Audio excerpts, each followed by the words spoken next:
Hello, everyone, and welcome to Poetry Street. This is the room without a roof where every voice is heard. I'm so glad that you're here at the Riverhead Public Library or in the comfort of your own home or in New Jersey, like I am, at the Bergen Theater.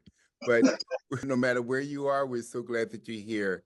In Native American tradition, a land welcome is offered to recognize the original owners of the land in which we stand. New York City and Long Island has always been the gathering and trading places for many of the indigenous people.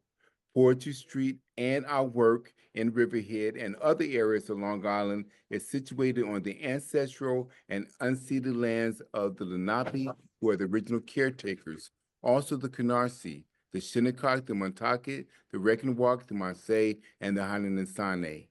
We acknowledge we are guests here and respect the many indigenous people who live on this land and continue to make ongoing contributions to our area. Welcome to Poetry Street. And now, ladies and gentlemen, it is my distinct honor to welcome our co-host, Maggie Bloomfield. Hello, everybody, and welcome. Welcome to the library. Welcome on Zoom. Wow. Okay, today we're gonna carry on like it's basketball. We're gonna applaud and yell for poets who are reading. We're gonna have a party here today. Some of you are new here. I'll give you a little bit of history about Poetry Street. It was started almost 11 years ago at the Blue Duck Bakery by Susan Dingle and our own Bobby Brown, who's in the house today. It was started as part of the Jumpstart Project for East End Arts, and it has persisted for all these years. We were at the Blue Duck for 6 years, then we kind of drifted for a while, then COVID happened, and then God bless the Riverhead Library. They have given us a home, and we've been here now for a few years. And I want to thank everybody at the library for helping out, especially, I forget her name, Joan, especially Joan. Anyway, today we have wonderful features. Each feature will have about 12 minutes to read. Then we will have an open mic, and then the poets, the featured poets will come back for one encore. I want to tell you about the community poem. On the table back there, you will find a jar. And in that jar, you are going to write a line on one of those little pieces of paper, put it in the jar, and I will put together a community poem, which I will read next month. I have one for this month. And people really contributed last time. Zoom people contributed. This is the poem. Give me a pillow so I can scream. The lies are rampant. Pray for the judges. Yet, what is old is new again in poetry that renews my soul. March retreats like a spring lamb, and why would I ever want anything more than spring? March retreats. April, I see you waving at me. We welcome weeping eyes that wipe away winter woes and itch for new ideas to emerge in verdant incandescent light. April brings fresh new flowers. Again, I have ordered too many seeds dazzled by pine tree catalogs pictures. I still hold out hope.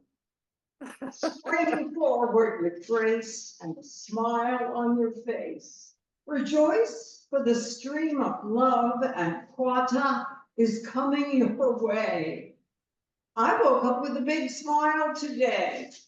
As we age, life is a great blessing. Yay! So if you want to hear your line, you have to come back next month. All right. Right. We have wonderful features today. Our Chip actually has a paying gig. He's not with us today, but he's up there waiting for the music to start. Our first feature today is somebody who is a mother of Poetry Street. We all love her. Gladys Henderson is widely published on Long Island and beyond. She was named Walt Whitman Poet of the Year in 2010 and was chosen as Poet Laureate of Suffolk County from 2017 to 2019. Her book, Eclipse of Heaven, was published in 2009 by Finishing Line Press. We are thrilled to have her feature again for us. Let us welcome Gladys Henderson. Thank you so much. So glad to see you and hear you. And I want to thank everyone who's made this reading possible.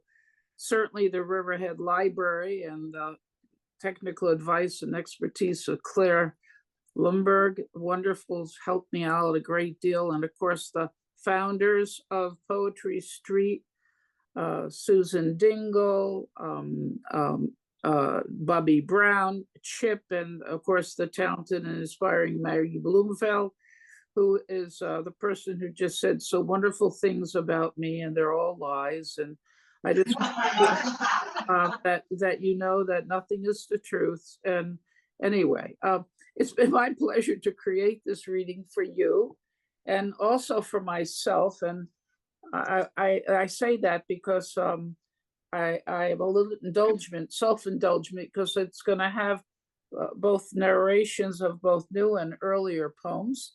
And it's pure self-indulgence on my part, but I hope you enjoy the selections that I've made.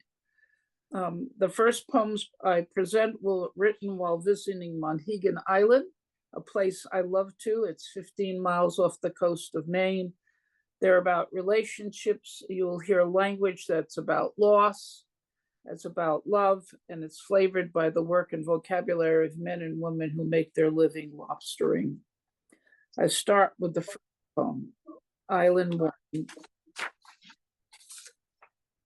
Island morning, all morning, the surf breaks unburnt head, giving up her secrets.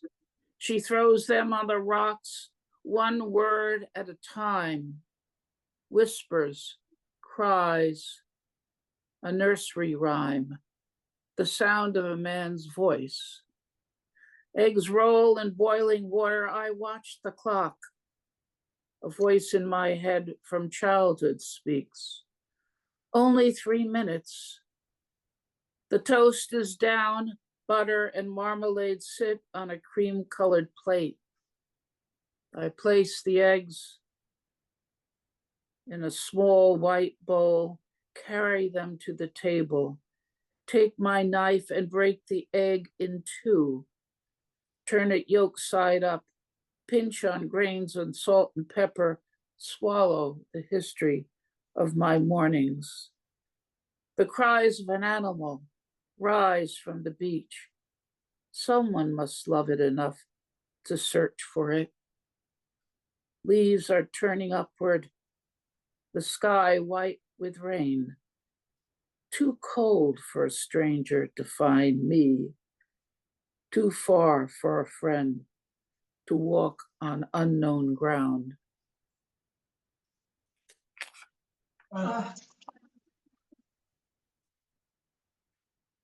Boat ride to Monhegan Island.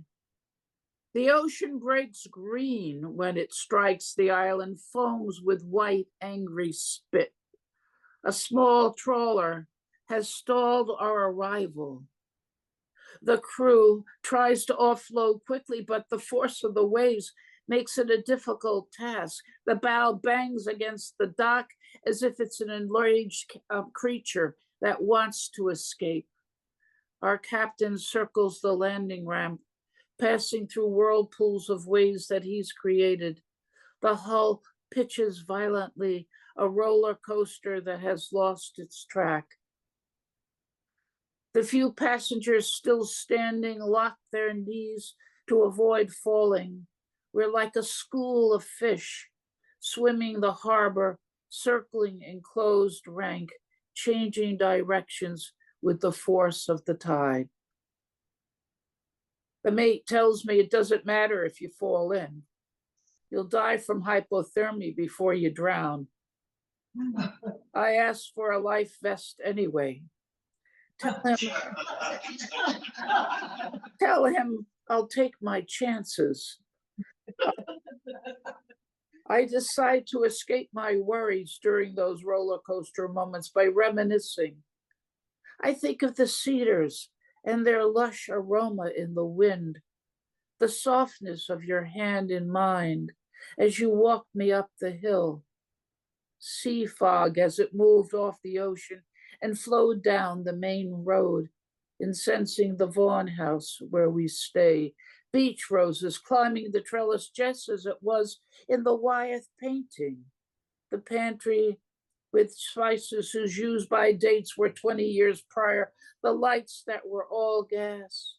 When you lit them, they popped, flamed, rose high till you tapered them down, and that nectarine pie, perhaps the best I would make, so scrumptious and sweet with the fragrance of ripe fruit, butter, and cinnamon. Oh my, how delicious the tides of waiting and the savor of their luscious inconvenience.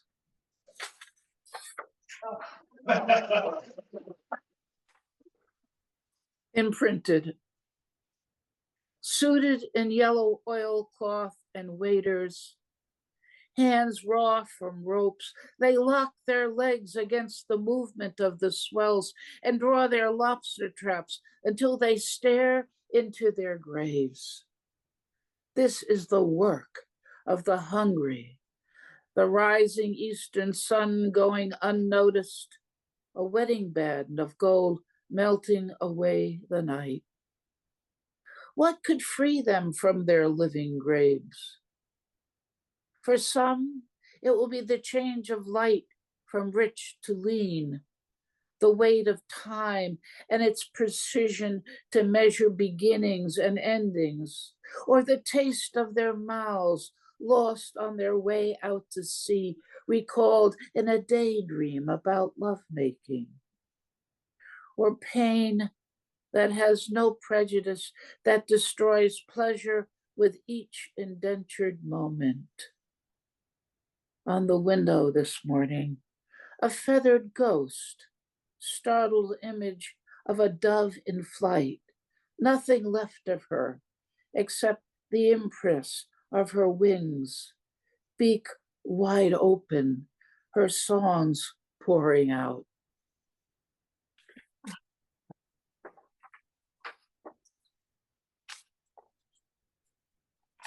Photographs have always influenced my thoughts and memory, even when if I didn't want to remember an image, it would stay in my mind and ultimately at the end become part of a poem.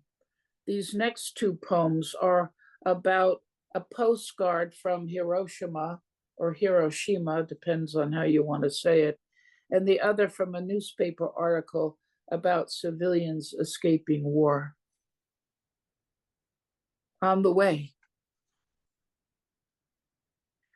This morning, an old postcard purchased in an antique shop fell from my drawer and landed face up. A sepia photograph with burned trees behind these, a charred brick building, its blown out windows enclosing the bleak darkness, and beyond that, nothing. Only flat, seared land. It was from Lieutenant Burrell. Hiroshima, Japan. He wrote, "I'll be here a year. Merry Christmas to all."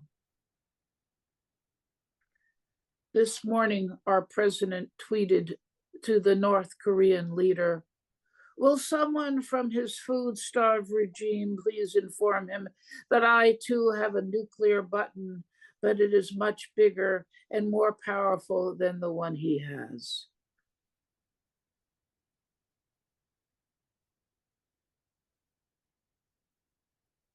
And the CDC wants to talk about what to do in case of a nuclear attack.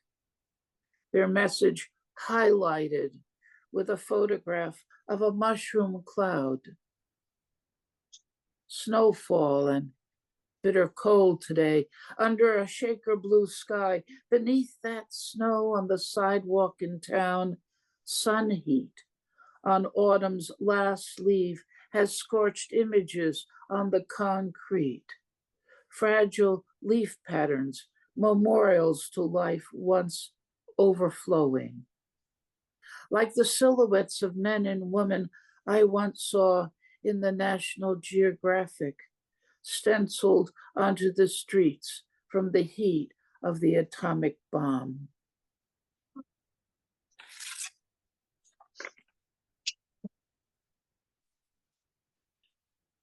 War files. In tears, shouting their agonies into the camera, their images now rest with the other photographs in archived history missing from view.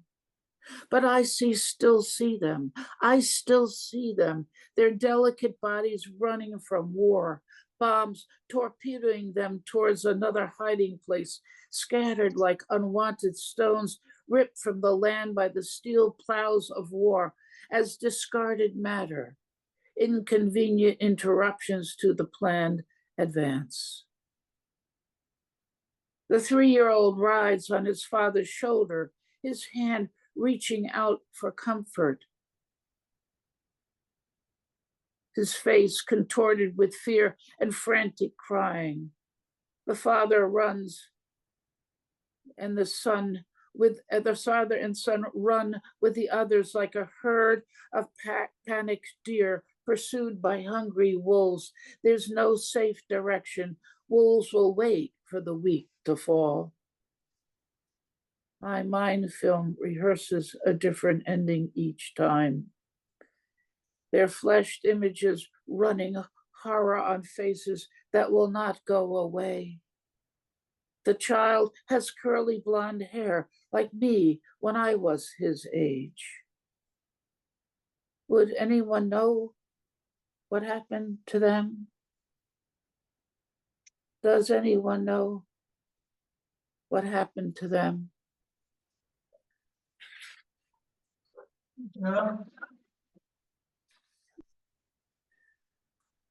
So my last ending poems are about losses and joyous gifts. Visiting my brother.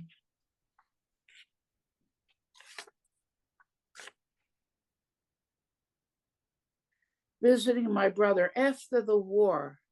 That long year at St. Albans Hospital, weekly trips on Sunday after church, after the Chinese restaurant and the Mugu Gai Pan, which reeked of garlic, the three of us would ride in Dad's business car, the one he wasn't to use for anything but business.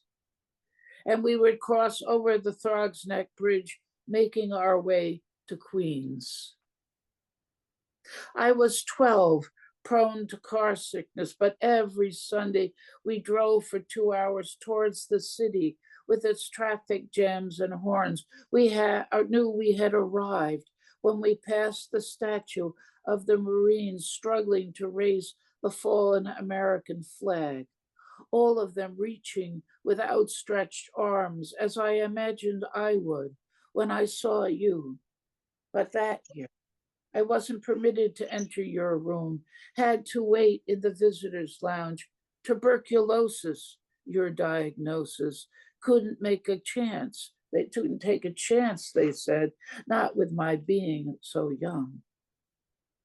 It was a year before I saw you walking towards the glass partition, waving at me, mom and dad at your side, your thin white faced body half the size you left home with, and I reached for you, my arms outstretched like those Marines, wanting to right the wrong that had fallen on you, wanting to touch you, my brother, to hold you up, whose wounds were made by malady, not mines, bombs, or bullets, but by a surgeon knife who cut a half-moon scar on your back, a flag under whose country you would live the rest of your life.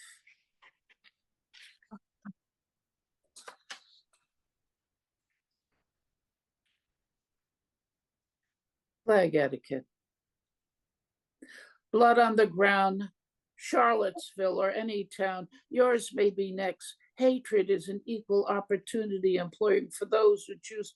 And what if our flag is used to wipe up the spilled blood of the blameless, slaughter made acceptable? How would we fold it then? According to protocol, with salutes and trumpets, well-orchestrated strains of the anthem blaring into our dumbstruck ears? Neatly, ever so neatly, would we place the flag into its preserved box, hungry maws waiting? Democracy will explain how the blood got there, if any of its remembrance, if any of its remnants remain.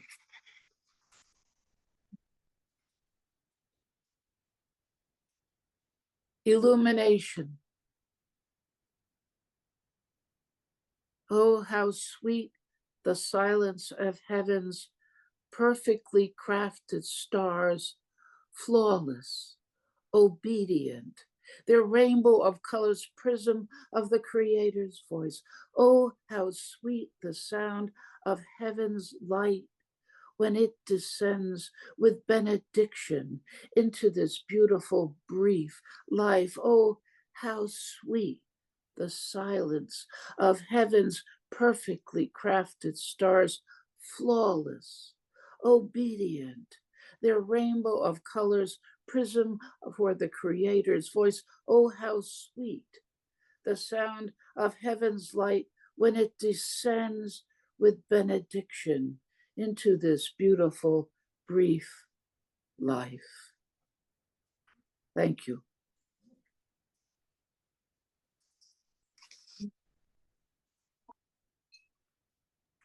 Thank you so much, Gladys. Thank you. Well, I'm verklempt. That was just beautiful, Gladys. Let's hear it again. Gladys. Thank you, everyone.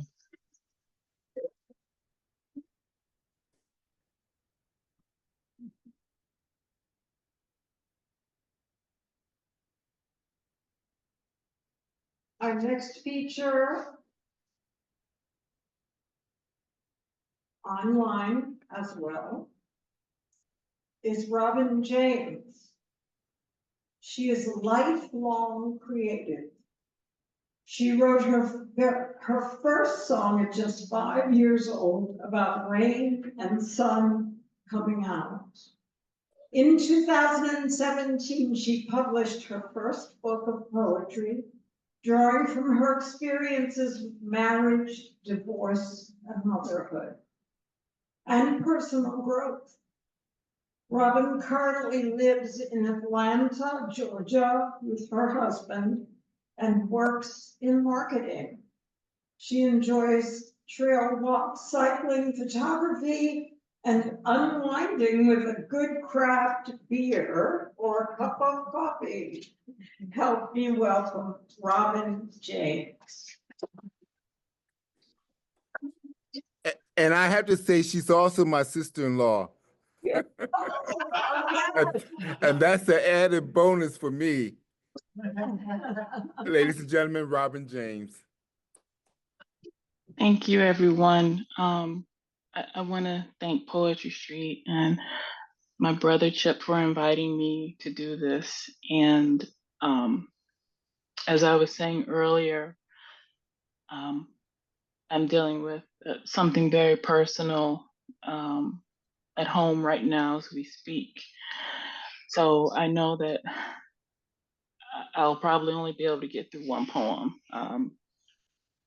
My voice is weak from not being able to, from not sleeping and resting, because my daughter just came home from the hospital. She's 24. She's someone who is a beautiful person, has never been sick in her life, ran track in high school and in college. And 2 weeks ago, she was battling a health condition that we're still trying to find out what it is that's going on, but it's impeding her ability to be able to make daily decisions, rather, brushing her teeth. She's been confused and panic, and the only reason why I'm really able to read now is because her younger brother, who's in the Air Force, came down from base to sit is with her. My husband and I haven't slept, trying to figure out how to work and manage this and get her back to herself. So it's extremely heartbreaking for me to watch her go through this and not really have answers as to what it is. And what life looks like for me now is following up with neurologists and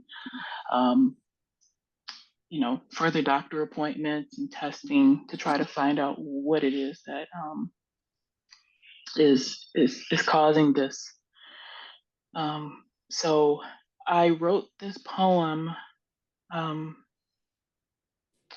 couple of days ago because I know that I need to keep moving and I have to be an advocate for her. It's the truth. And I have on glasses now because my eyes are just bloodshot, and I've just been crying and just out of sorts. And so I will read this, and I truly apologize that I'm not able to be my full self and participate, the way I had planned. But I wanted to show and at least try to read, one poem and just be surrounded by you all, because I haven't really spoken to anyone else about what I've been dealing with, because it's just been just trying to be there for her and just manage. So this poem is called I Keep Moving. I move forward. Being stagnant is not an option. I move for those that moved before me. In fields, deserts, and swamps. What kept them going is what keeps me. A resilience, a determination, an invisible force. I was not made to lie down and be trampled on. Even when I want to quit and disappear into myself, I keep going and going and going. When the powers that be try to trample me and dismantle my rights, I laugh and say, try again. When society tries to steal my children, I pull them behind me and whisper to them, not today. I move forward so that my grandchildren and future greats will know their ancestor didn't give up. I'm transferring resilience into the DNA of those who only know my name. I'm giving them gifts that will carry them through their own trials in a world where there are those that wake up with a list of how to disenfranchise for breakfast, how to misogynate for lunch, how to violate for dinner. Until then, when they come for me, I will move forward and say, try again.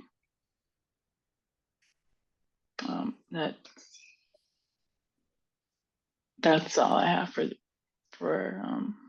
today. Today is a really rough day for me. Thank you, Robin. And I really appreciate everyone just giving me the opportunity. And I don't want to get on here and just be, crying and, putting my personal stuff out here, but I can feel the love and just looking at everyone's face. It's touching. And if you've ever had to take care of a parent that had dementia, or you had to take care of a child that has, mental challenges, you can understand how it can wear on the caregiver. And this is all new for me, I've taken care of parents that had dementia and Alzheimer's, and it's different because they're your parent. They've always been an adult since you've known them, and that's hard. But when it's someone that you gave birth to, that you brought into the world, and you see them struggling, and you as a parent, you want to be able to fix it, and you don't have the answers. I'm hurting for her and for my family, and I don't know what the future looks like. And so this is all just new to me. So I thank everyone for the prayers and the well wishes, and I just want you to know I gave everyone the best I could today. Thank you so much, Robin. And we would definitely be praying with you. And in the audience, we have Linda and David, and there's some prayer warriors, and they have a church, and they would definitely put you on the list for prayers and well wishes. And thank you so much for sharing with us today. I love you so much, and I'll talk to you soon. I appreciate it. Thank you so much, Robin. Thank you. All right. Thank you so much, Robin. We need, you are a poem. You are a poem. And you helped everybody here today. Thank you. Let's thank Robin. Thank you.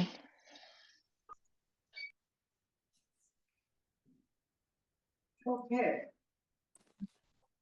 Our final feature today is someone I met a few weeks ago at a writing workshop. Tom House is an English teacher who lives in Springs. He's president and founding director of the local nonprofit Hampton's Pride, which organizes the annual Hampton's Pride Parade in East Hampton. Tom's fiction and nonfiction stories and essays have appeared in over 40 publications since the 90s, including Harper's, North American Review, New England Review, and the East Hampton Star. He has recently returned to writing poetry and poetry prose hybrids. Help me welcome Tom House. All the way from India. So now, I'm gonna read just one piece. It's a long nonfiction poetry prose hybrid. So kind of hard to follow along, so I printed some out if anyone wants to read while I read. Yes. Yeah, stand in front of the mic. Thank you. Yes. Sure. Oh, I'll share it. Yeah, I've got plenty. Okay, Mark.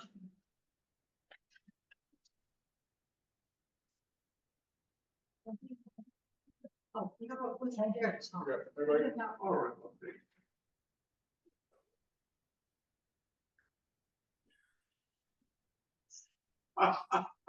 Yes, good. Okay, thank you so much, Riverhead Library. Thank you, Maggie. It was such a pleasure to meet you at the church in Sag Harbor. Thank you, Chip. And thank you to the readers who preceded me. So mostly prose writer. So even though I'm in person, I feel like a bit of an imposter.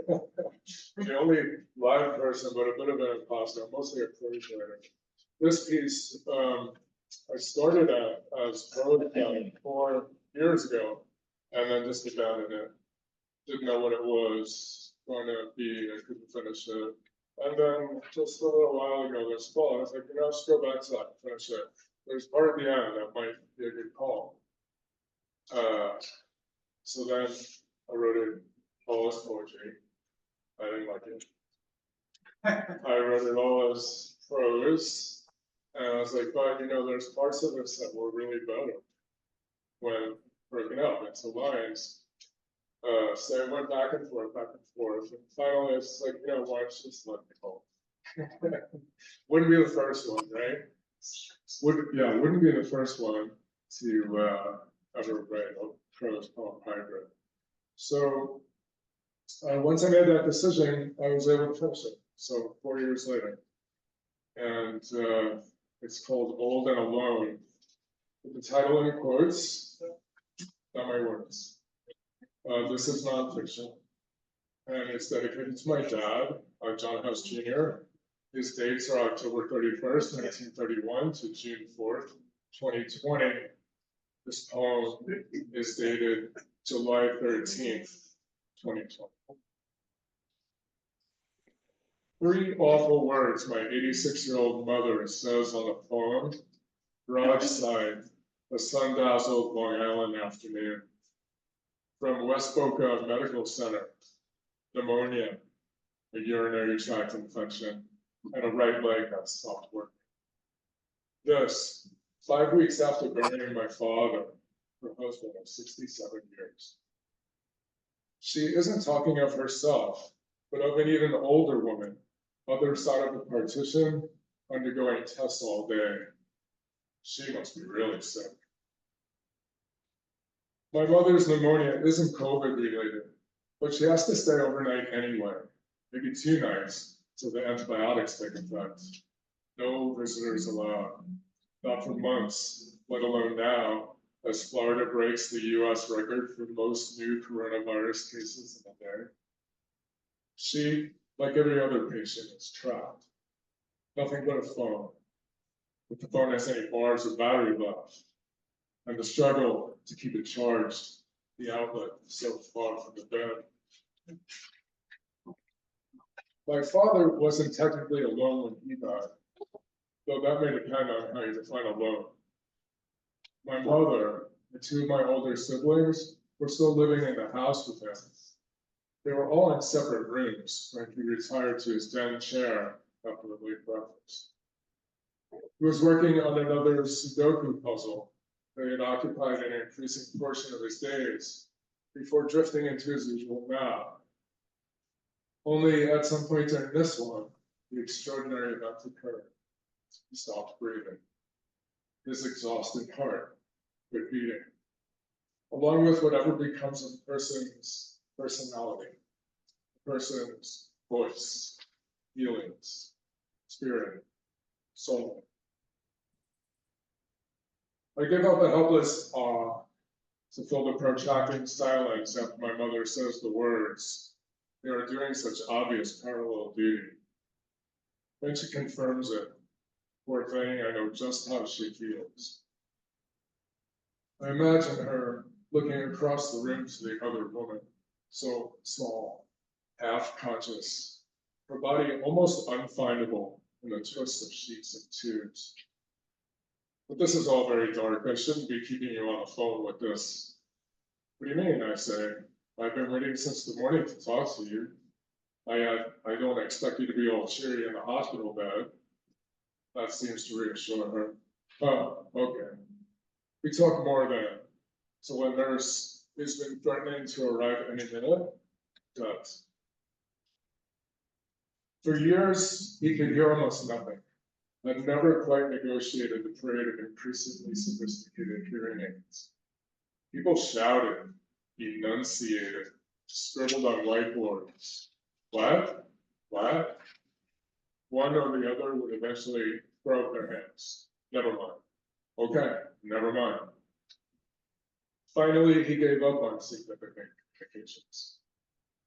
There was TV with no sound, sports pages, Sudoku, a glance up, a wave, a raised eyebrow or smile. Some might call that a It was impossible to talk on the phone. Visiting one Christmas, I gifted him with stamps, pre-addressed envelopes, blank Audubon cards, birds, one of his lifelong loves. Louisiana heron, American flamingo, mallard duck, white egret. I half filled my cards for him with headliner news, a teaching award, a baby blue spruce for my new backyard, similar to not as towering as the one in our front yard in East Iceland, that eventually grew so menacing to the house and to my father's beloved gardens that it finally became lumber one untraceable year. He responded intermittently, shakily, all in caps. You could feel the strain of each letter to appear. Once, after an Omaha steaks gift, love from your vegetarian son, single line, we all thank you for the sweet apple tarts. I know my mother's words are the reason I finally get my kayak. I live 1 mile from the most glorious bay beaches in the world, in my world. The ones the Kooning and countless others came to paint, still paint. With gyms closed and social options curtailed, this is to be the season I kayak every day for health and sanity. Yeah, beautiful days slip by unenjoyed. The summer is happening outside. Turns out I haven't been on the water since April, long before the awful call from my mother and the awful masked flight south, the awful masked live stream services, the awful masked flight back, the awful days on the couch with something flu-like, energy crushing, Jake rooting on my chest, tiny pig nose, which is from my chin. Dr. Browning finds no documented cases of human to cat transmission. Don't tempt fate, wear a mask. You see congested, slips down. I yanked it off in my sleep. At last I give up.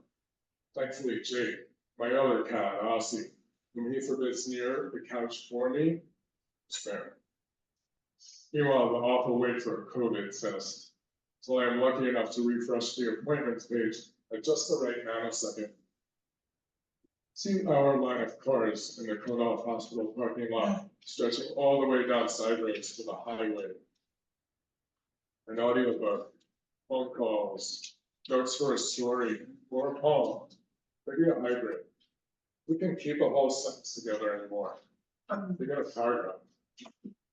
The long swabs jammed expertly, tear ejaculating into my already raw nostrils. Medic's eyes bright, blooming, smiling. It's night. The slow blinking drive home down mostly deserted streets. The freedom to wait again on the couch with Jake, and the awful days-long wait, the results. Negative. Still I stay in, shunning movement and effort. Even today, no real excuse left. I keep putting it off. I say 5 o'clock, then 6 o'clock. The cat's tailing my trips from kitchen to door, from bedroom to kitchen to door, so I have everything I can possibly need to break from the house at 7:15. God, it's gorgeous. 70s, calm waters, light wind. A few strokes in, I feel my whole body sigh. I should dedicate this, I think. I should dedicate this ride to my dad, his life. Then I'm practicing it loud, how to tell people he's passed away. Maybe because I haven't practiced French for a while, or because in the conversation class with Cecile at the library that resumes each fall, should have resumed this fall, first questions will be, what did you do this summer? What's new in your life? What enough? Okay, more. That's easy. But how do you say someone's gone? Is there a French equivalent for that? For life? Spanish. Of course there must be. Just don't know it. I'll look it up later. Les parties. I know it's the most natural thing in the world. It's all in Frenchish. He was 88. We'd had congestive heart failure for decades. 2 bypasses, valve replacement. Still, I wasn't ready for the call. I was psyched for corroboration. I often hear people say that. You're never ready. On n'est jamais prêt.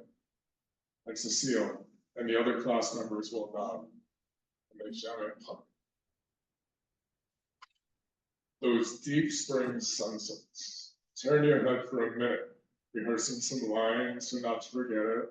That just right phrasing crafted in a moment of inspiration on a day, and you can miss it.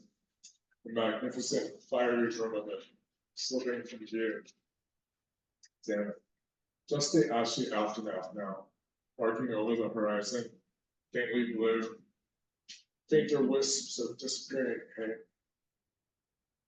While overhead, a westernmost snaking cloud, edged in brilliant magenta, belies the wild show below.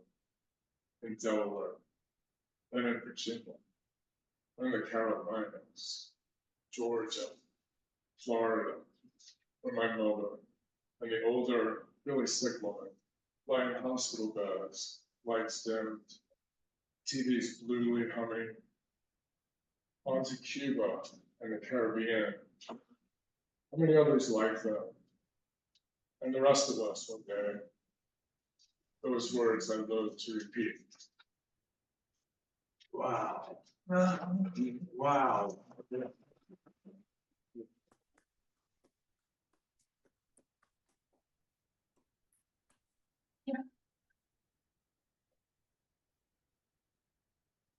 Oh my goodness, what applaud.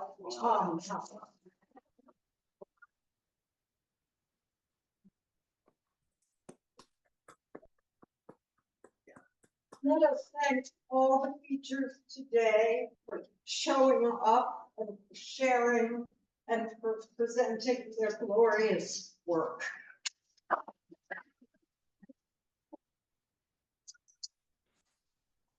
And before I move to the open mic, I want to thank Claire. Yes.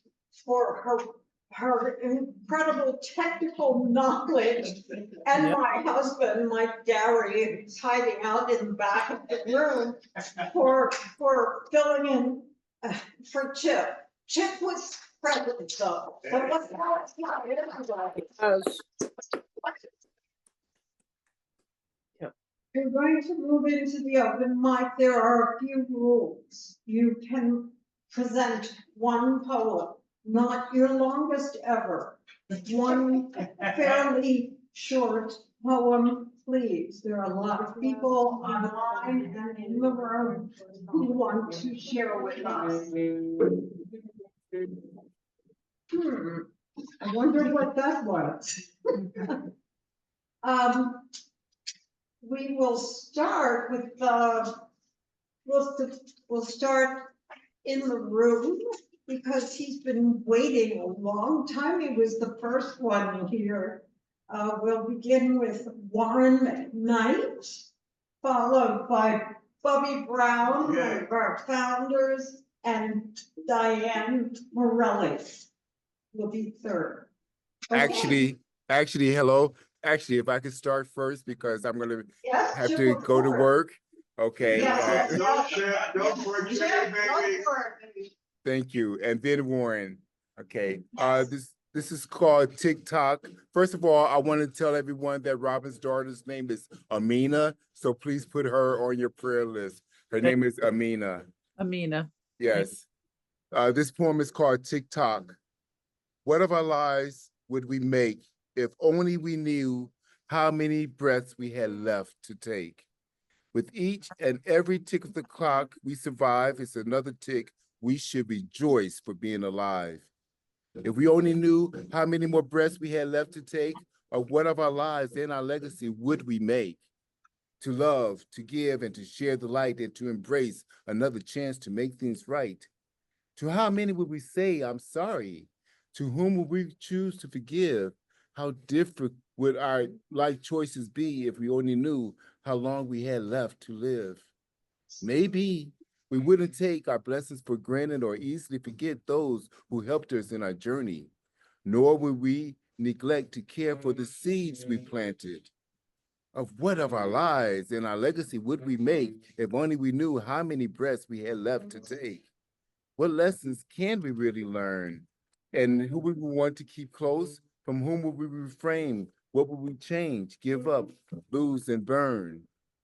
How would we choose which passions are still worth the yearn? How would we spend our time? Where would we go? Truth is, we may not ever know.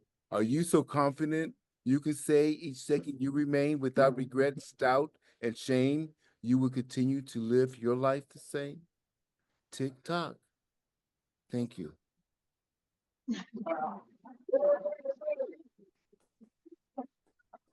Thank you so much. Warren, come on up. All right.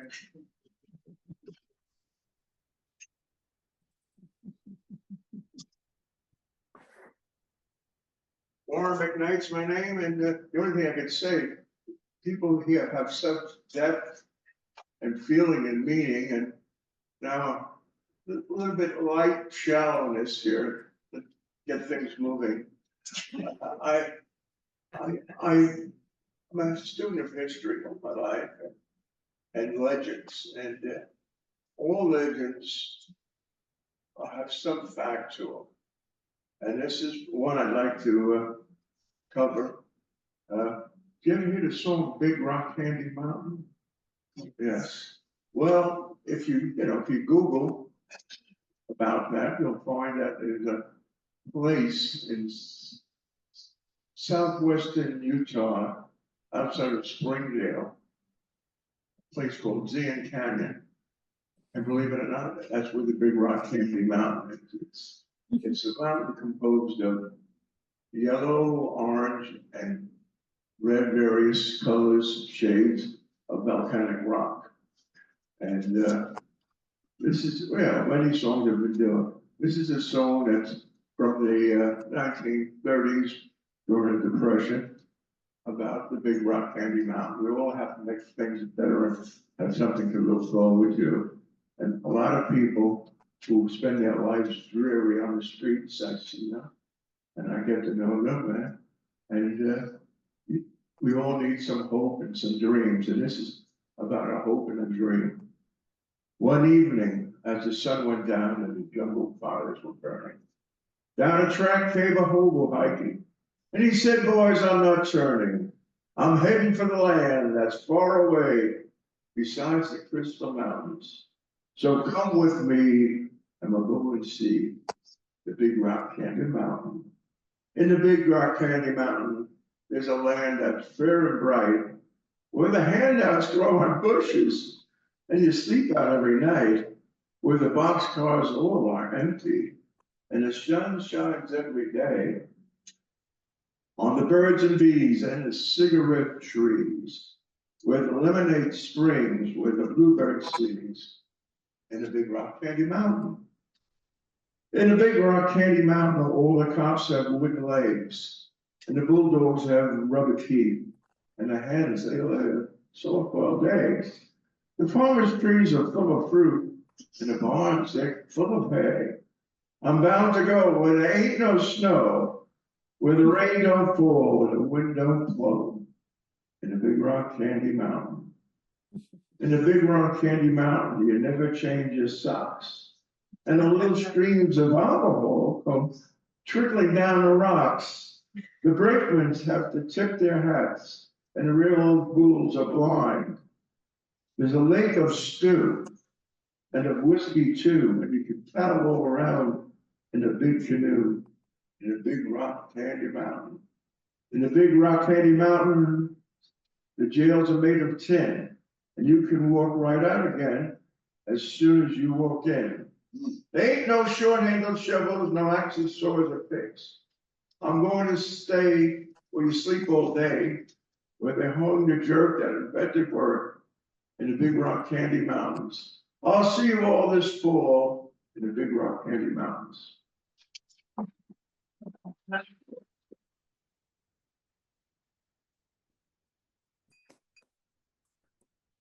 Thank you, Warren. Bobby Brown, our father. Good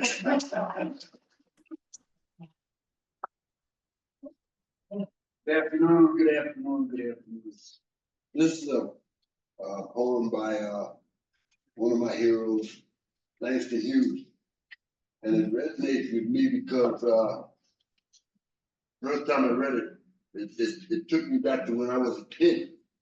And my uncles and cousins were coming back from the war in Europe. And some of the things that came out of the poem were some of the things that I didn't understand at the time.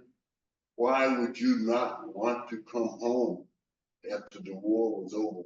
And this poem by Langston Hughes, Beaumont to Detroit, 1943. Look at here, America, what you done. That thing stripped until the riots come. Now your policemen let your mobs run free. Reckon you don't care nothing about me. You tell me that Hitler is a mighty bad man. I guess he took lessons from the Ku Klux Klan. You tell me Mussolini got an evil heart. Well, it must have been in Beaumont that he got his stars. Because everything that Hitler and Mussolini do, Negroes get the same treatment from you. You Jim Crowed me before Hitler rose to power.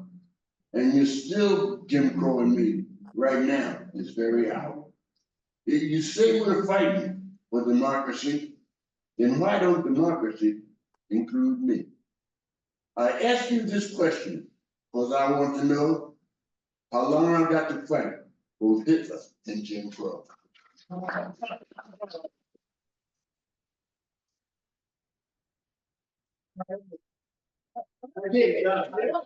Thank you, Bobby. Diane Morelli.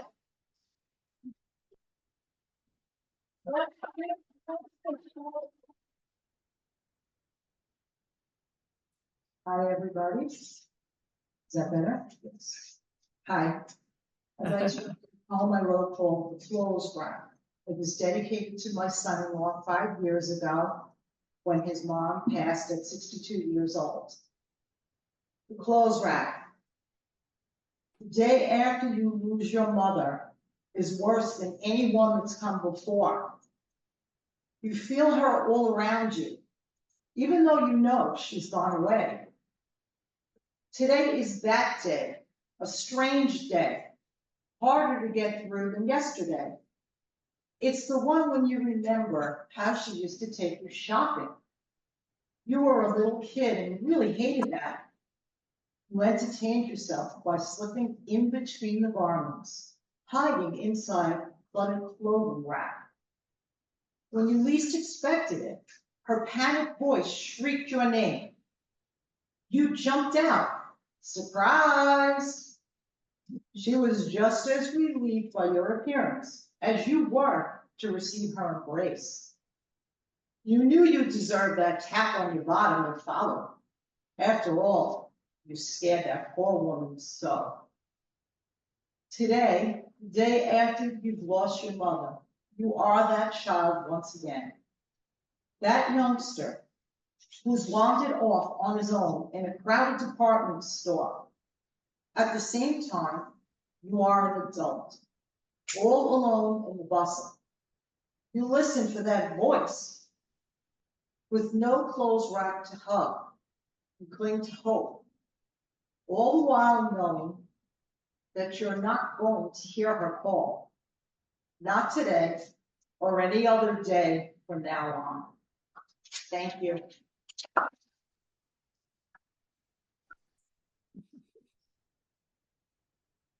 Claire will now take over. Okay, coming up, can you guys hear me? Coming up from, thank you, Zoom, we're gonna start with Sherry Lynn, followed by her, and then Judy. And Sherry, if you would unmute, there we go. Hi, everybody. Thanks, Chip and Maggie, for hosting and for all the features for your art. This was such a wonderful opportunity. I am former from Long Island for many, many years and now in Virginia. So this is such a treat to see so many familiar faces. And Gladys, thank you for letting me know. The poem I'm going to read, I wrote while walking in the woods Sunday, and while often inspired, I don't usually write a poem while walking, but hey, here goes. This is called Sagacity with, quote, "Our land is our mother, nourishing all her children," unquote, Chief Pontiac, and is dedicated to Earth Day. Wishing I could record the sweet spring scent of all these rebirths and new blooms surrounding me in the woods. Hang the tonic on my wall like an old sepia photograph, burning into color-filled memories whenever I pass. You may say, isn't that what candles or perfume or tea or wine or incense or bombs are for? Oh, but no, not this treasured, perfect tincture mix of pines, aged barks, bursting, unfurling maple and birch leaves, poured with wet dew and pungent honeysuckle nectar into a singing bowl area. Then, in the gentle quiet of morn, my hallway would transform into a magical canopy, arc, enchanting my eyes, healing my dream-ravaged heart with an inhale of this sensory euphony, pulsing into tempos of a bright bird song or into tender violet butterfly wing flutters. As I begin the float within an innate promise cultivated by wisdom rays refracting through window panes, the kind only possible when imparted by the millions of years Mother Earth earned and tended and sows and ever whispers to us. Thank you.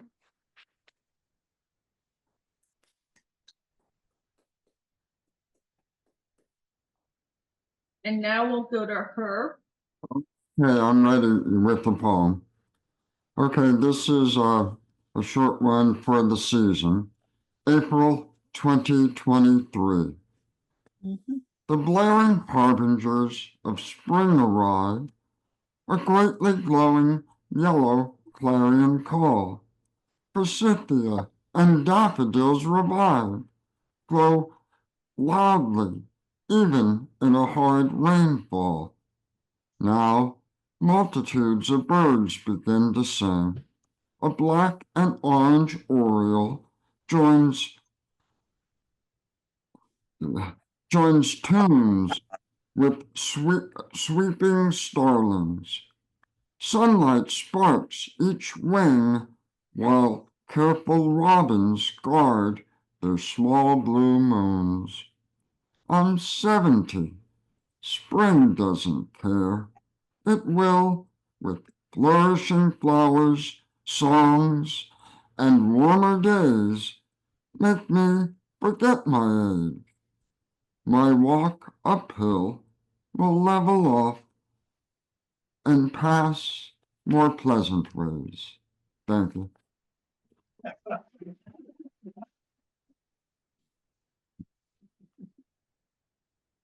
And now we'll go to Judy Turek. Be rainy day, everyone, but sunshine shines through our poetry. Yeah. Thank you, everyone. Thank you, readers. Thank you, Chief, on job. Thank you, Maggie. Thank you, Claire. And speaking of Claire, I found it. We've been talking about a poem for several years now. I guess it's a pandemic poem I wrote in 21. And so I found it. Yep. Search lipstick. There's not a lot. I don't have a lot of lipstick poems. So. Anyway. Kissless lips. Zoom is a perfect reason to wear lipstick. Such alluring shades waiting for wearing, voluptuous violet, perfect purple, and magenta maven. Not even worn yet, but senseless to wear it while at home doing dishes and laundry, binge watching anything again, writing poetry. Chapstick isn't the same even if it's tinted. Zoom is the perfect reason to wear lipstick. Desperate to wear any shade, I stand at the door waiting for the mailman who is masked, but I think he sees me, maybe likes that my lipstick matches my sweatshirt. Too risky to wear lipstick while walking the dog. I did it once and never again. A neighbor approached and I quickly put on my mask. We chatted. And when I got home, I saw a purple streak across my cheeks, to my ears, along my nose. It was not pretty. Yes, Zoom is the perfect reason to wear lipstick.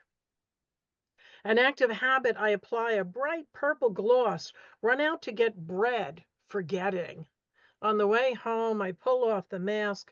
A perfect kiss stains the inside, impossible to wash off.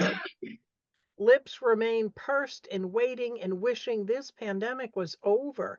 Vaccines slow to get to us, appointments backed up. But I have faith we will find a new normal soon. Not hedging any bets, and a habit I can't break. I keep a lipstick in my purse just in case. So now I Zoom all day, all countries, poetry, and then a history lecture, art galleries, museums, writing workshops, more poetry, cooking lessons. I don't cook. Lessons in Russian and Mandarin. I am a mini portrait in the gallery, smiling, lips fashion forward. Yes, Zoom is the perfect reason to wear lipstick until we can kiss again. Thank you. Thank you, Claire, for reminding me. Thank you, Judy. Thank you, Judy. We love Judy. And thank you, Zoom readers. We're coming back to the room now, and next up is one of the fathers of Poetry Street, Bill Batcher.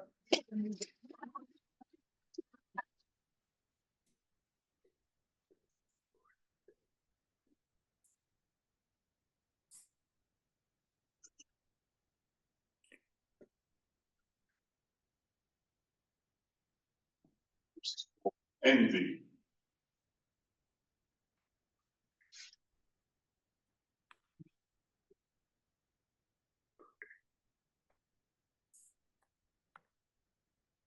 If I were a rabbit, squirrel, or raccoon, then I could stroll naked down Broadway at noon. And no one would notice, remark, or complain, or call me a pervert, or say I'm insane, or summon officials to put me away and ruin an otherwise idyllic day if I were a rabbit, a squirrel, or raccoon. If I were a child, all young and naive, then I could spend days in prolonged make-believe and talk about nonsense of every variety and not be suspected of gross insobriety. Or rumored my senses were falling apart, or patronized like some doted old fart. If I were a child, all young and naive. For an adult, I learned, must behave with decorum and pursue the course which is set out before him. To further the cause of society civil, it can't be permitted to mischief or frivol. And clothing is evidence of social security and adult behavior, a sign of maturity. Yet for comfort, the rabbit's attire would seem sufficient for most occasions, I deem. And for pleasance, I'm certain nothing could outweigh the enviable freedom children have play.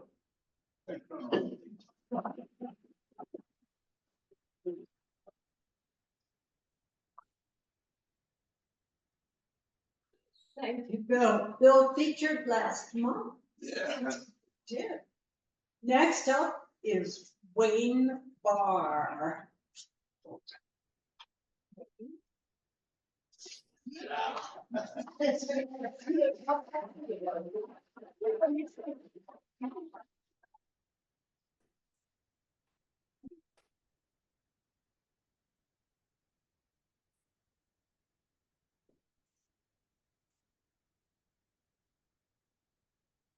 This one is called You Are My April. Just under my skin, smell of rain exhilarates. Effervescent adolescent excitement, awkward and furtive yet fanciful resentment. I forget about my shortcomings and memorize the long, lean lines of you. The arch of your upper lip thrills me like a tulip bending gracefully. Rivulets of tears drop off the petals of my perpetual desire. Even while yielding to the weight of the water that renews, I aim for the sunshine of you. Yet I flower too heavy, and I mercilessly fall to the ground like a wrestler overtaken by his opponent, while down for the count, the enigma of my insistence pierces like a needle into the heart. Born from a stormy line of anti-trusters, you've made me an orphan. Looking up from my water-weighted position, your rising pearl of new life kisses me toward clear skies. Those know-how eyes of mischief, laughing with an ulterior motive, have cast off the gray yesterdays without and with a rainy day doubt.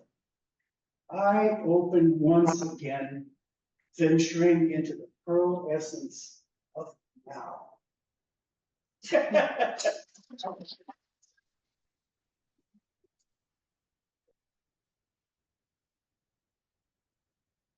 Thank you, Wayne. Wayne is becoming a regular. Yep.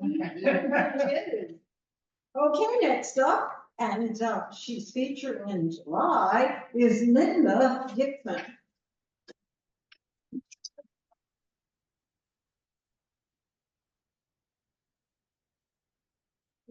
It is so good to be here. And among the poetry giants of the East. And I would also like to, public service announcement. I hope that you all in December put on your thinking caps and submit poetry to the Northport Village Park Poetry Pad, where you are now represented and a plaque.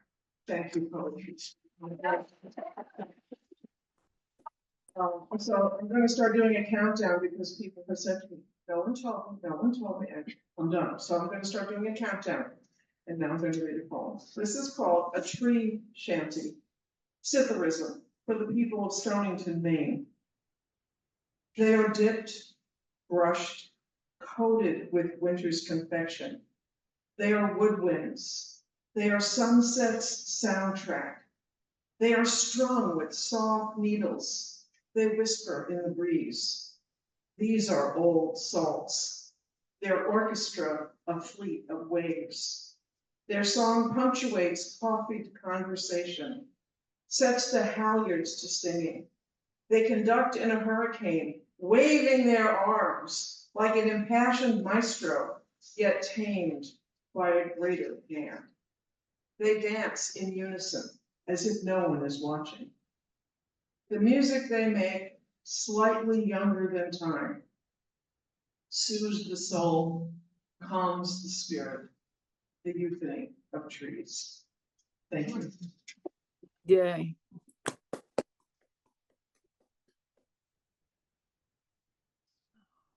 Linda traveled today. She lived way west, right? Where you live, Linda? East Northport. Well, that's a schlep. That's a schlep. I'll turn it over to Claire. Okay, we're going back on Zoom and we're going to start with Bob, followed by Megan and then Pramila. Thank you, Maggie, Chip, Gladys, Tom, Robin, who was, I think, left, and I think I missed one person, but given the call, it's good to be with you all. Young and all alone. Left home at 14, had no money or means, was on his own, always felt alone.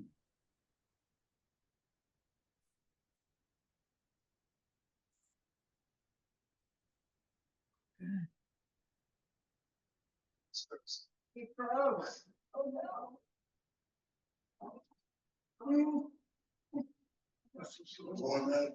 What did that happen? It froze somehow. Okay. Yeah, it did.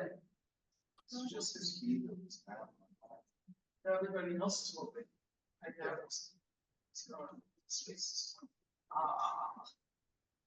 Where'd you go? That sometimes improves the audio. Bob, can you hear us? We'll come back to you if we're able to. Let's now move on to Megan, if we can. Thank you. It's great to be here. This is called The Sound of Hope. Drops somersault through the opening, tap into the waiting tin pan. I wonder how long the ceiling will hold. Gratitude mists over me for the roof we can patch, for the tears along my frayed edges. Mending is living. Water whispers hope. As I gather my tools, a bell resounds through my core, a voice rising from the hollow. Thanks.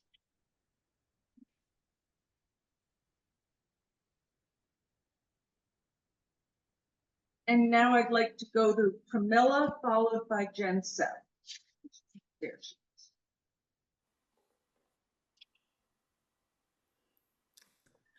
Hi, everyone. My poem is called And, A-N-D. You are a handsome addition in any language, breathing continuity, like the long, slim branch of a banyan, curling forever to find the soil, the source from which it sprang and burrows back into it to reappear as sapling, stem, tree, and repeat.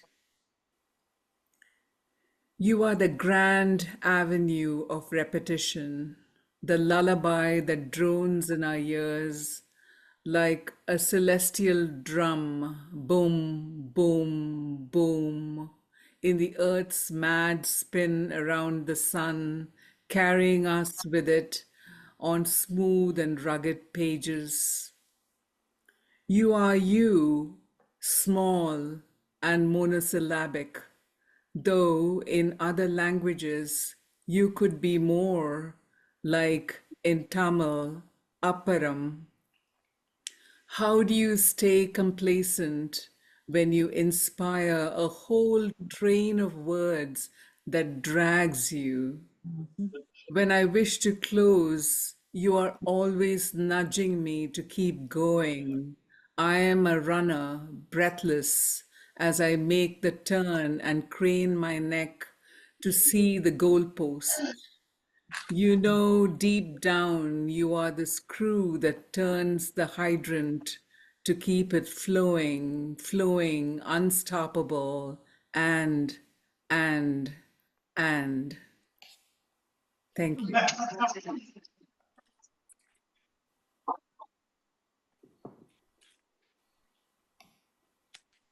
Thank you. And now we'll finish up with Jen, and that will take us through everyone on Zoom for today. What about Virginia? She did not ask us. Okay. Can I go? You're up. Thank you. Yep. This is called The Photograph. In my mom's favorite picture of me, the one she wanted next to her when she died, I'm asleep. It was taken at my father's house. Back then, I called him Dad, but he doesn't answer to that anymore.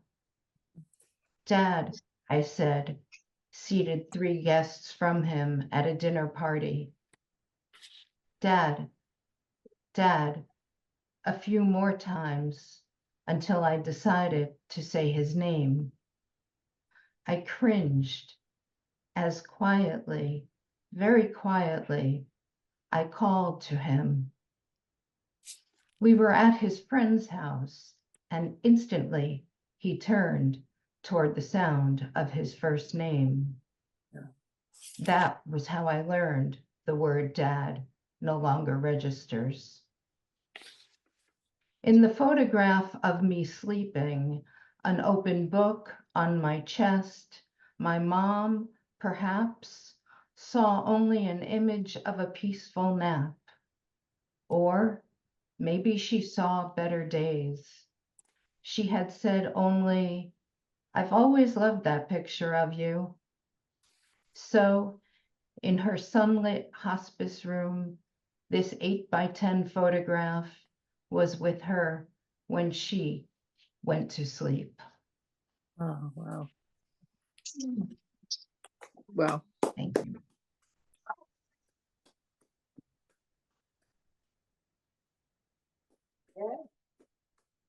And we have time if Virginia would like to read a poem. We're all good, Ben. Okay. Thank you, Zoom readers.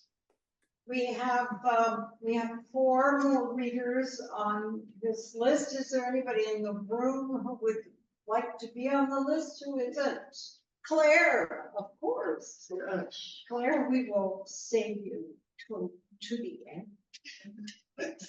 Next up is presumably the husband of Linda Dickman. Daniel. David. Dickman. Thank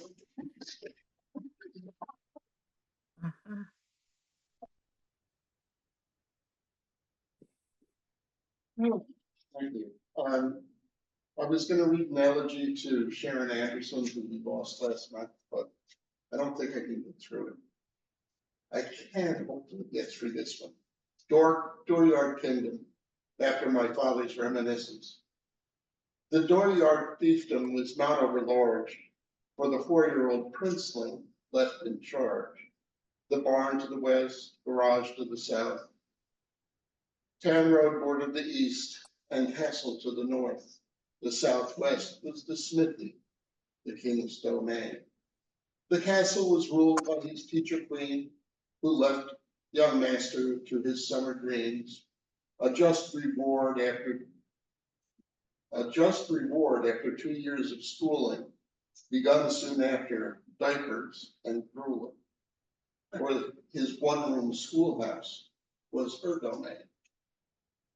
This still only child soon proved a tyrant, ruling the dooryard as regent aspirant.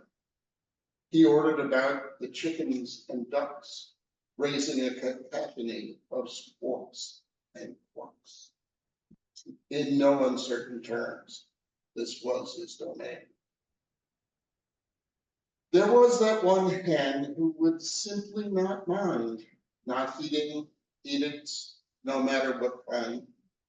Our prince fetched that rope-handled wooden pail, pen to serve penance in the overturned jail, which became that poor hen's final domain. When our fair prince was called for his meal, the hen stayed in prison, none heard it squeal. The poor hen was roasted long before its time, without benefit of sage or time. The prince earned a drubbing, that tale is vain.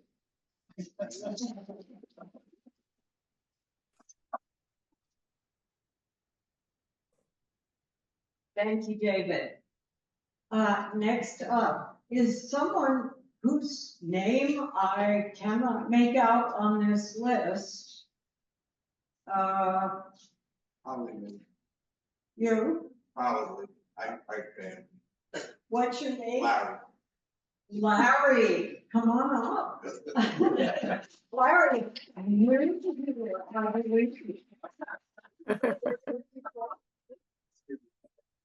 Oh, that's it. Hello, everyone. You might, Larry, yeah. Hi. All right, it's not finished, but it's what I have so far. I haven't even titled it yet. All right, so I'll title it right now. In the woods. In forest deep, where sunlight streams, a hiker walks, fulfilling dreams. With steady pace and boots well worn, through nature's paths, a spirit born. On winding trails, the journeys start, exploring wonders of the heart. In starry nights, a telescope's gaze, unveiling secrets in cosmic haze. With paddle strong, a kayak glides on tranquil lakes where peace presides. Through sunlight days or moonlit nights, nature's embrace in all its sights.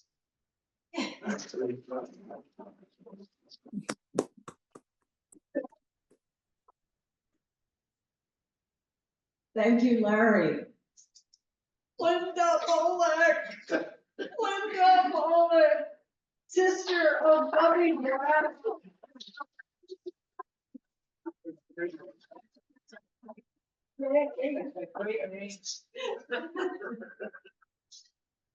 This is one place you can come and feel like a celebrity.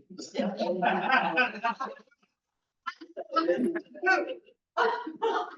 you. Breathe. It is out of our hands.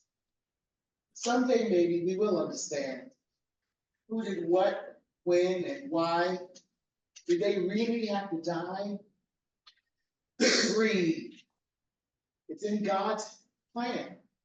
Some things we may never understand. In the big picture, our questions echo futility. Breathe. The factor of God's earth is in God's hands. We are all a part of his plan. There is no need to worry that what we cannot understand.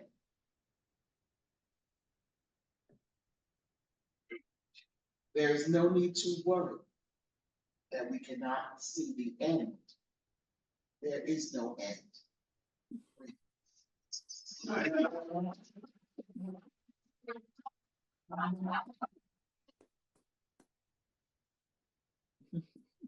Oh, okay, way back there, Daniel, come on up. Daniel has been coming regularly. Welcome. How you doing? All right. This poem I wrote is called When the Wolf Whispers.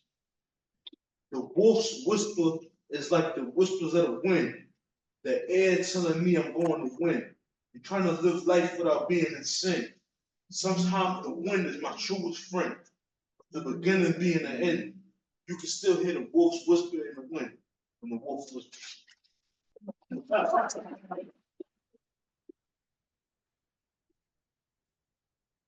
Thank you, Daniel. And now, Claire Lundberg, our own Claire. Yeah.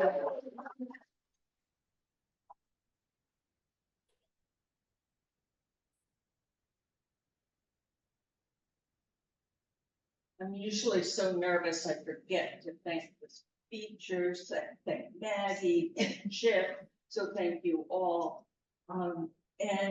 This came out of a conversation I had with Gladys preparing for today's video. But I wrote it this morning, and you'll know why. I am a fan of the prose poem. Why attend the funeral of a pope whose mission has been in service to humanity, who chose his name to honor one who respected the poor, one who understood our relation to the natural environment, and one who understands that our duty is to reach out to the margins of society, one who attracted real crowds of followers, so many followers from around the world. Why target your enemies and not embrace them? Why not strive to understand the plight of the underserved, those without privilege? 'Tis easier to line your own pockets, and those who will in turn further line yours. Your world vision is not a lowercase Catholic one. It's a self-serving at best. Follow me, you say. Feed me, you say. Me, you say. Why be woke, you say, and able to see the world clearly, when you prefer stealth ICE officials cloaked in black masks, snatch our neighbors from city streets, disappear our citizenry, and imprison our judiciary, just for being here legally or protecting due process? Do you love me, Simon Peter? Yes, Lord.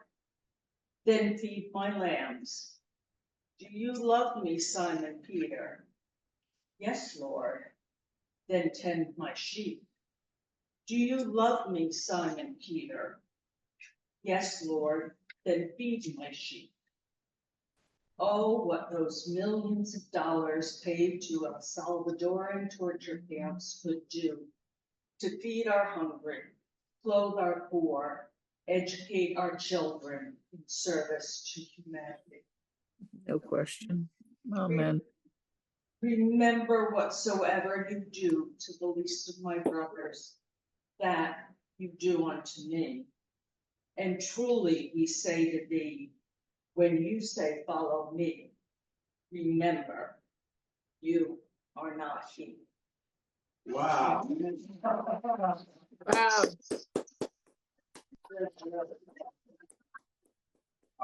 That was beautiful. I'm going to close with a poem of mine. In honor of Poetry Month. This is a cento. A cento is a poem that's made up from lines from other people's poems. If you listen closely, you may recognize some.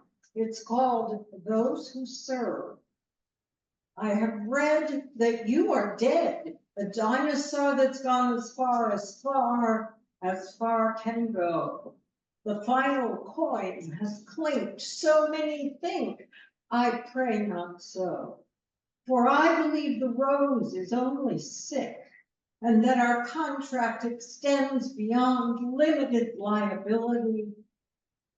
Poets receive their bit of news, awakening the sparkling muse, the hummingbird, the child's top in the air, a lyric light, profound, in language fair enough to circumvent the critic's eye, or plain defy what's courant.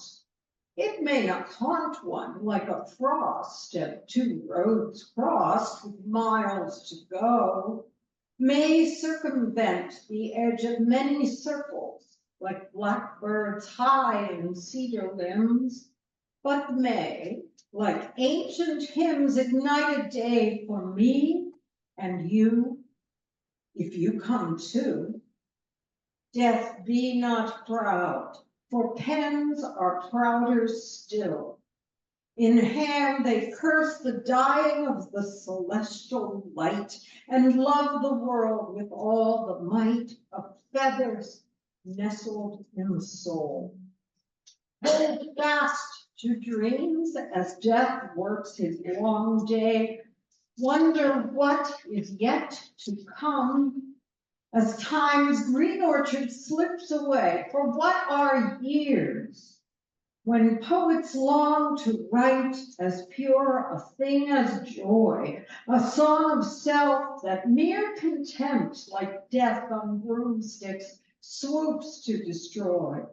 Assorted characters of death and light break not the hearts of men that breathe with eyes that see as troubadours, whose simple songs may sing a terrible beauty and defy you.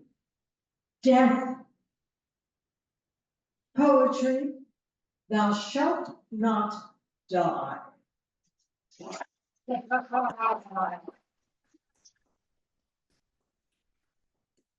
I want to thank everybody in the room and everybody on Zoom for coming today.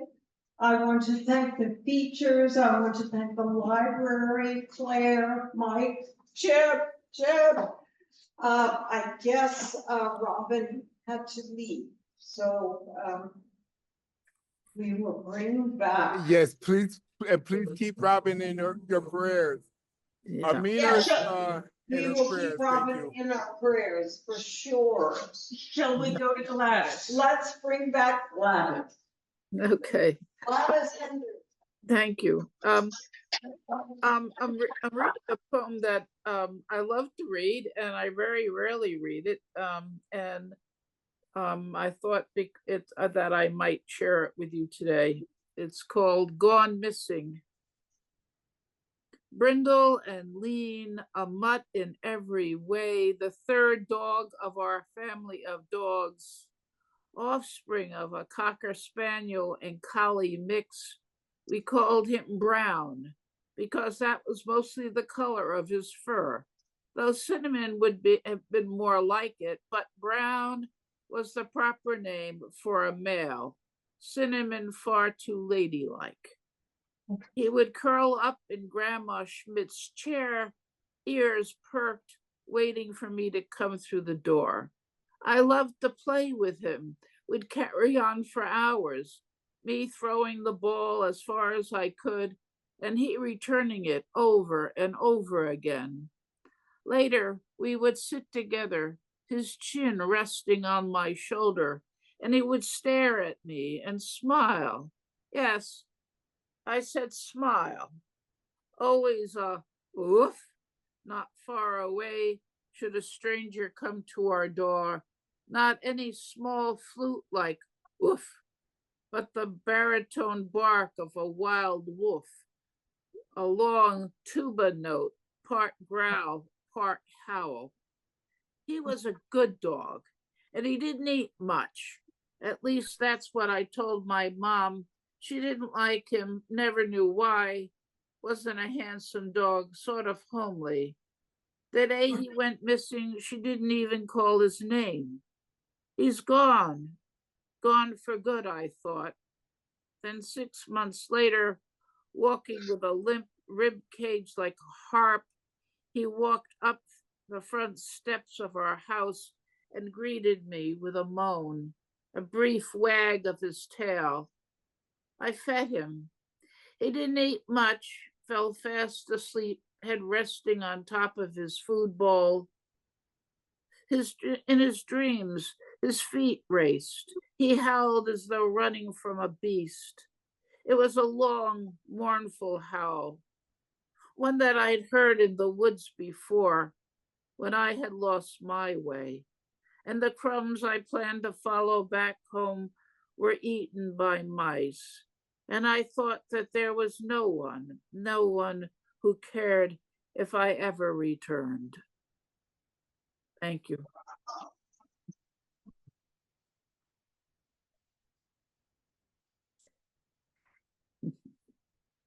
Thank you. The wonderful Gladys Henderson. Thanks, everyone. Thank you. Yeah, we will bring back on the house.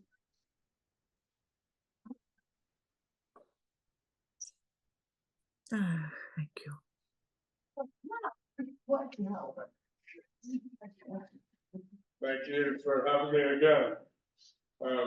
Maggie and I met at an acrostic writing workshop at the church in Sag Harbor. And what that is, acrostis is any kind of writing about objects in art.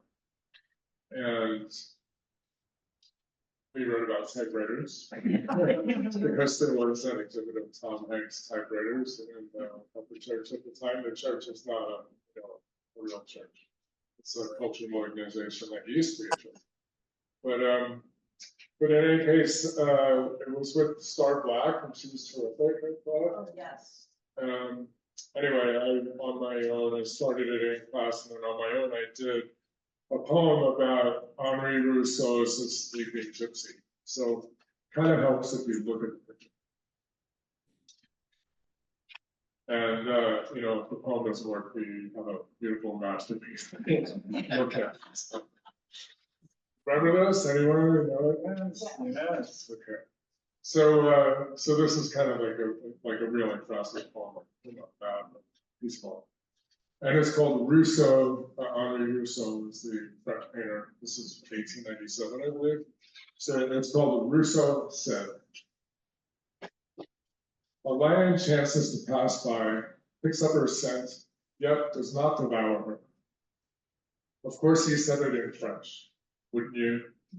Un lion passe par hasard, cap son odeur et ne la dévore pas. And not yet. What a difference a conjunction makes. Does this we blame the translator? And just adds, yet complicates. Should he devour her? Surprisingly, he doesn't devour her, so full of her scent as he is. What if yet came last? Would we be pre-devour? Before the deluge? Ever see one of those gruesome nature shows when an orca gets hold of a seal? Horned for primitives. Such bursting roars would rival the pharaoh's final fury as his racing family is crushed by the Red Sea. And what about the creepy word devour anyway? Two cozy bedfellows work a day about it, of a journeyman Lolita. I don't care for it. I think you shouldn't either. Bullcrap, the entranced uncharacteristicness, the charitable decision. Let's call a lion. What we have here under any other stars is an erstwhile and future gypsy eater. That mane like mandrake tendrils, like the perfectly tousled sun-bleached hair of a silver dude. Belly, shanks, fat claws that can bunny kick your innards out, softly illuminated by a weird underlook. My God, he's entranced? Who wouldn't lie down right there? Mandolin, water jet. devil may care. Wait, no, that's me. Probably. Wikipedia, camel that might have been a horse, says dips his head cautiously to sniff. The lion, cautious. There's a perverse conceit. The 12-year-old seducing Humbert again. Scumbags. Really? We're going to fear for the lion? I'm sorry, but not every shadow is missing. Where are their eyes? Maybe this negress undistressed, overcome by fatigue and a deep sleep, is playing possum, making herself unattractively dead, a less likely choice on the 500-pound carnivore's menu. Rousseau also said, the scene is set in a completely arid desert. Funny, I always see a river, no? Running behind the ochre sandhill, skirting the cloudy mountains. I guess what I'm saying is, there's sometime Douanier, this self-taught naive, was the most clever fucking painter. I guess what I'm saying is, maybe Rousseau didn't always know what he was saying.